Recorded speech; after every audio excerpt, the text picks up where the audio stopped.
To compare this record to its ancestor, you see a quite interesting contrast in terms of opening tone and choice, because that original number, to those, I forget some of the name of it. It's a rather long name. To Those Who Choose to Fight, which definitely fits into the revolutionary spirit of Pirates and Pirates 2 well. It fits to the storyline of what has been boasted to be quite a display. Unbelievably, if you know Pirates as a record, of which we took that journey together for a first witness tour of the album fully, and I've never forgotten about that experience. Like I haven't any entry with Visions of Atlantis' catalog, and it has been an honor to dive into whatever song we're looking at. However, old in the past or new and modern it happens to be, Visions of Atlantis is a beautiful name within the European metal sphere, and of symphonic power and melodic metal influence. There's a triumphant display here, with not only that, of course, some brilliant vocals to complement between Meek and Clementine, but the concept here, the Pirates focus, the resonance as well in a very personal regard of what's woven into the lyrics and narratives. These two entries so far, what we've been accustomed to through 4 tracks, going on 5 to The Land of the Free, but following in the spirit of Pirates directly. It has been such a beautiful experience, and however you approach, I hope you feel welcome here. Whether you're a developing or long-time sailor, like myself in the developing respect, as I'm learning more about their library and gaining exposure alongside all of you in a collaborative respect, which music I think is best enjoyed that way, and it is truly a privilege to cover Visions of Atlantis. But for any of you who approach, again, not necessarily knowing them by name, and this is a first experience for you, I would recommend as you're approaching our promised tour for the sequel, inevitably, of course, I would recommend To Those Who Choose to Fight as an introduction for you, and for you to take the full experience, whether you choose to do so for yourself or alongside me in mutual company and other sailors. I'll leave that determination up to you. And I would also recommend, in your case, if you have not humored Visions of Atlantis before in the story of Pirates, please listen to the first record. It is so good, and this is going to be an excellent compliment that I think it will give you an even greater reverence if you hear the beauty of that first 12-track and 12-track body. Going into another 12-track chapter, and this one is so far, I think, quite beautiful. But the interesting contrast between openers, right, between Pirates Will Return on the predecessor, and in this case, To Those Who Choose to Fight, the choice to have a direct ballad with some very, very, very light influence towards the end of a bit of a more energetic vibe. It's a different choice compared to the holistic mixture that Pirates Will Return offered, which jumped around on sound. It began beautifully. I still love that key choice. It is such a fun pirate score. But this one carries with it the excellent storytelling display plus vocal medley on the ballad stream of Clementine. She just sounds gorgeous here. But it teases something momentous. And we're going into that right now with The Land of the Free. Let's see, in fact, if that tone continues. I'm getting, again, like I said, higher paced, accelerated energy. We'll find out for ourselves. My presumption is a faithful suspicion. I don't know. There could be some mix-up here. I'm sure, though, it'll be a beautiful encounter.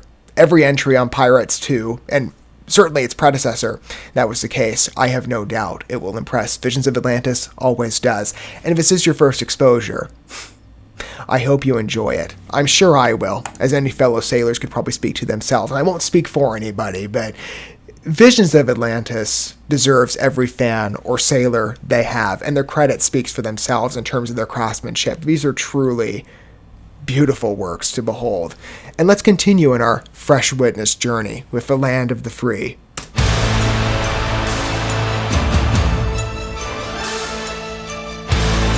Succeeds well on tone. I love the bass and the strings work. Those climbs were really nice. Developed well. Limited, but strict.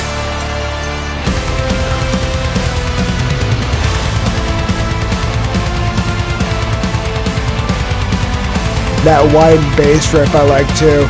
And I think it's a free 4 time they went with. That's interesting.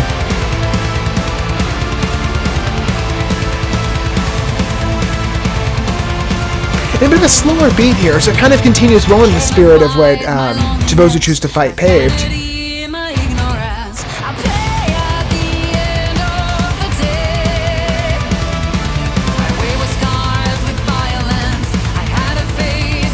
I love the clarity of the vocals here too.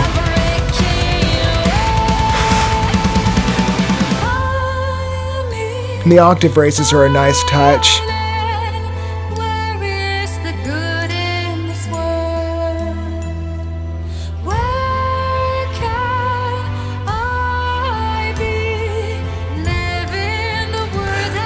I like the wording of the message too. Again, clear resonance.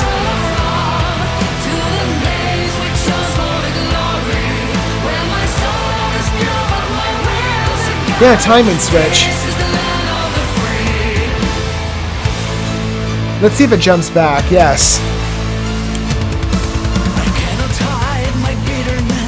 And there's the expected vocal switch too. Meek and Clementine make an excellent pair.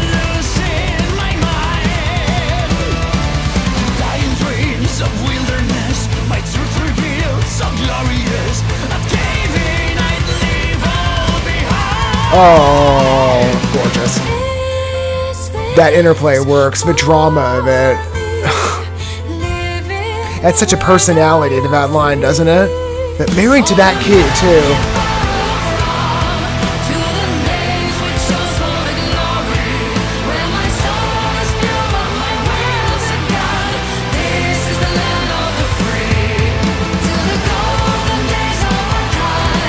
Good shift to amplify that bass again.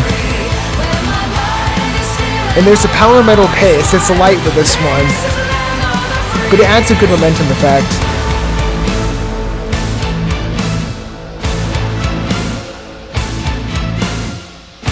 And a clear symphonic metal voice. I always love that. It's that orchestral tone that just makes it so enchanting whenever... Nice decisions with this one related to the time signatures and where the beats are placed. It might be playing as a pseudo switch, I don't know, but the organization fascinates me.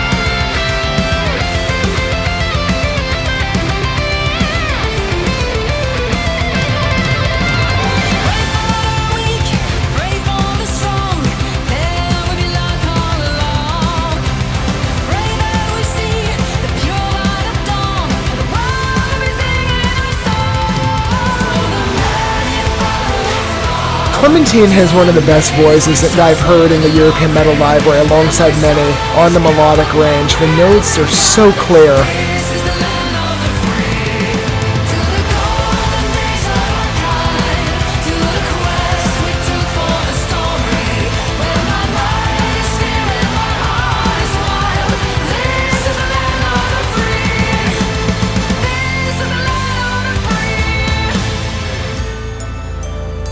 Okay, we've still got 30 seconds. I wonder if it's a bit of a tease going into Monsters. I don't know.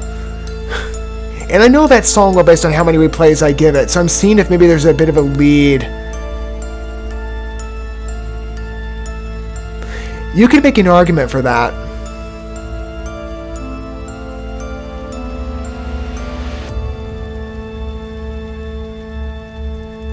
Kind of. The piercing chimes give a bit of a similarity, maybe not directly, but they mimic, especially on time. The organization of the record, too, I think, is, so far, now that we finished this piece, our next entry will be going into track 6 of what we've looked at before. And again, tracks 3, 4, and 5, in order of track listing, Monsters, Tonight I'm Alive, and Armada, ascended the album debut date. And so we had all those released in a almost a sequel, of course, but single condition. So jumping into The Dead of a Sea will carry with it a fresh story for the remainder of our journey. And just considering those 5 numbers holistically, there is a path maintained, certainly through these first 3. I see the transition, the very explicit one, between To Those Who Choose to Fight and The Land of the Free, but this one also paves its way into Monsters. And that real cathartic quality, which I love about metal, was the main reason I was tied to this genre in the beginning and why I've been a metalhead of many years. It's that honesty, but it just always gets me. As explicit or creatively interwoven into a background element, as it might be in the case of Visions of Atlantis, masked behind a very well-told pirate concept, with language that fits that type of picture. And the poetry of this piece as well just really appeals to me in certain original line work, where my soul is pure but my will's a gun. I love that. There's something so empowering about that line. I think it is the revolutionary attitude. Again, my will's a gun. That's the part that just really stands out to me. But mixed with the score decisions here, the bass work, that riff, explicit power metal voice, but intertwining so many time signatures, or ones that kind of play that way, with direct switches in between. I mean, the chorus has a particular voice, and so do the verse structures with 3/4 time. I'm trying to remember if Pirates had any. Yes. Oh, one of my favorites too on the record, Wild Elysium, had a bit of a 3/4 structure, but that was more consistent in its build. They didn't necessarily shift as much as this one did. Bit different, but I love experimentation and originality, and the voice of Pirates 2 adapts to its own language, which is interesting, but still carries with it that triumphant symphonic metal voice of what Visions of Atlantis plays around with. Whether it be on instrumental regards, those riffs are really nice, but the vocals get me. And the extreme of the accents interwoven that allow for that vibration, and how natural that is. Yes, for Clementine.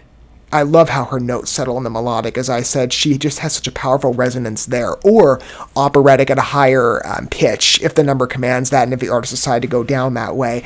But Meek, too. I think it's a raised B he goes to on the second verse as the second chorus kicks in. It just sounds... Yeah, it's the I'd cave in, I'd leave all behind. That stripe of the song. And I love his tone. He's been a part of the group since Wanderers, what preceded Pirates. And when I was introduced to Visions of Atlantis in the beginning, I came through, I forget the name of the vocalist in the moment, but through The Deep in the Dark. There was a different man occupying the role alongside Clementine, and he sounded fantastic too. But Meek's Italian accent, clearly woven into his pitch, as you hear it ascend to higher notes, and just that swing on his voice, I love it. And when the vocals intermix, they connect well. Though, still I see Clementine does occupy a leading position. And she did well with Pirates in this extreme. But when Meek is given a chance to shine on those isolated vocals, oh, they just stick out to me. It's the duality, though, of role that, for Visions of Atlantis, both artists are very well suited for. There's a couple numbers as well that allow for Meek to have a bit more of a dominant role within the interplay, but in this case, it's Clementine given that liberty.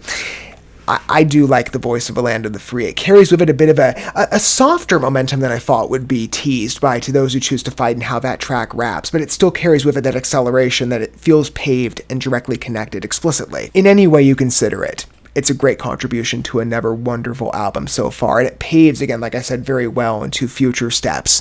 Directly, Monsters. Though when we come back, and I'd recommend for any of you who are developing in your time with Visions of Atlantis here, if you've not experienced their work before, and this is a first adventure for you as a developing sailor, make sure you take the full journey for yourself, and that would consider Monsters, Tonight I'm Alive, and Armada, all of which have been recognized here. So by the time you come back to our journeys, if you choose to, of course, in a mutual company, we will be entering the graces together of The Dead of the Sea, which already sounds like a promising piece in itself based on the duration. A bit of an epic connection to symphonic metal favorites of mine in other group landscapes, and Visions of Atlantis, to be fair, with the Pirates record. I'm thinking of explicitly Master the Hurricane.